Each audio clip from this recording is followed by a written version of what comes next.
नमस्कार मित्रांनो, मराठी नोकरी यूट्यूब चॅनलमध्ये तुमचं स्वागत आहे। मित्रांनो, मी तुमचा लाडका विशाल कागोडे तुमच्यासाठी अत्यंत महत्त्वाचा व्हिडिओ घेऊन आलो। तर मित्रांनो, व्हिडिओ शेवटपर्यंत नक्कीच बघा। मित्रांनो, महाराष्ट्र राज्य विद्युत महामंडळ मध्ये विविध पदांसाठी जागा नाही, त्यासाठी मित्रांनो जागा कोणत्या आहेत ते नक्कीच बघू शकता। अभियंत्याच्या जागा आहेत मित्रांनो, शैक्षणिक पात्रता त्यासाठी तुम्हाला पदवीधर असणे गरजेचे आहे। तर मित्रांनो, वेतन 29,200 ते 92,300 पर्यंत असणार आहे।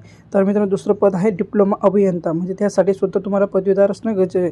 त्यासाठी तुम्हाला 25,500 ते 81,100 पर्यंत एवढा पगार मिळणार। तर मित्रांनो, ऑनलाईन अर्ज करण्याची सुरुवात झाली आहे। तर मित्रांनो, आपल्या डिस्क्रिप्शनमध्ये ऑनलाईन अर्जाची लिंक नक्कीच देण्यात येणार आहे।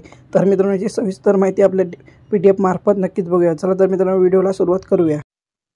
बघू शकता मित्रांनो, महाराष्ट्र राज्य विद्युत महापारेषण कंपनी मर्यादित इथे जागा निघाल्या मित्रांनो, म्हणजे प्रशिक्षणार्थी म्हणजे शिकाऊ उमेदवार त्यांना लागणार आहेत। तर मित्रांनो, पद कोणती येते नक्कीच तुम्ही बघू शकता। मित्रांनो, तुम्ही काय असेल ते डिटेलमध्ये मी तुम्हाला सविस्तरपणे सांगणार आहे। तर मित्रांनो, तुम्हाला वेतन गट 3 मध्ये भेटणार आहे, म्हणजे भरपूर वेतन आहे मित्रांनो। काय आहे ते नक्कीच तुम्ही कोणत्या पदासाठी किती जागा आहेत ते नक्कीच बघू शकता मित्रांनो तुम्ही स्क्रीनवरती। मित्रांनो, याची PDF आपल्या डिस्क्रिप्शन बॉक्समध्ये बघायला नक्कीच मिळणार आहे। मित्रांनो, माझं बोलताना काही चुकत असेल तर मी माफी मागतो। तर मित्रांनो, या पहिल्या पदासाठी तुम्हाला 92 असे पद आहेत मित्रांनो। खाली स्कोर करूया मित्रांनो। दुसऱ्या पदासाठी तुम्हाला 125 देण्यात आले। तर मित्रांनो, तंत्रज्ञ परेषण प्रणाली 2 मध्ये तुम्हाला 200 जागा देण्यात आल्या आहेत। तर मित्रांनो, खाली स्कोर करूया। काय अडचण आहे येत असेल तर खाली स्कोर करूया, काय माहिती दिली असेल। मित्रांनो, वेतन श्रेणी तुम्ही बघू शकता मित्रांनो। वरिष्ठ तंत्रज्ञानासाठी तुम्हाला 30,000 पासून ते 88,190 पर्यंत तुम्हाला वेतन मिळणार। तंत्रज्ञान फर्स्ट मध्ये तुम्हाला परेषण प्रणाली मित्रांनो 29 पासून तर 82,000 पर्यंत तुम्हाला एवढा पगार मिळणार आहे। दुसरं बी तेवढंच आहे मित्रांनो। खाली स्कोर करूया, महागाई भत्ता वगैरे काय असेल ते नक्कीच बघायला मिळणार आहे।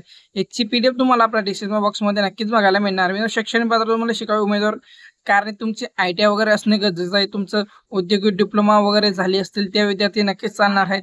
तर 10वी साठी आणि 12वी साठी नाही मित्रांनो, तुम्हाला फक्त 10वी 12वीचे मार्कशीट वगैरे ग्रॅज्युएशनचे मार्कशीट म्हणजे भरती ग्रॅज्युएशन मध्ये आहे मित्रांनो, तुम्ही नक्कीच बघू शकता। मग प्रशिक्षणार्थी त्यांना पाहिजे आहेत, म्हणजे शिकाऊ उमेदवारासाठी तुम्हाला पाहिजे मित्रांनो। वयाची मर्यादा 57 वर्ष पूर्ण असलं गरजेचं आहे। 57 वर्ष पर्यंत तुमचं वय असलं पाहिजे। तर मित्रांनो, याची फॉर्मची डेट मी सांगू शकत नाही मित्रांनो किती आहे ते। नक्कीच 31/7/2024 पर्यंत अवैध राहील, म्हणजे 31/7 पर्यंत तुम्हाला फॉर्म अप्लाय करायचा आहे। तर ऑनलाईन पद्धतीने अप्लाय करायचं। चला मित्रांनो, काय माहिती असेल तर तुम्ही नक्कीच कळवा आणि इतर मित्रांना नक्की शेअर करा। मित्रांनो, तुम्हाला अशीच व्हिडिओ बघण्यासाठी आपल्या चॅनलला सबस्क्राईब करा, लाईक करा आणि शेअर करा। चला मित्रांनो, जय महाराष्ट्र, जय शिवराज, जय छत्रपती शिवाजी महाराज, जय सियाराम।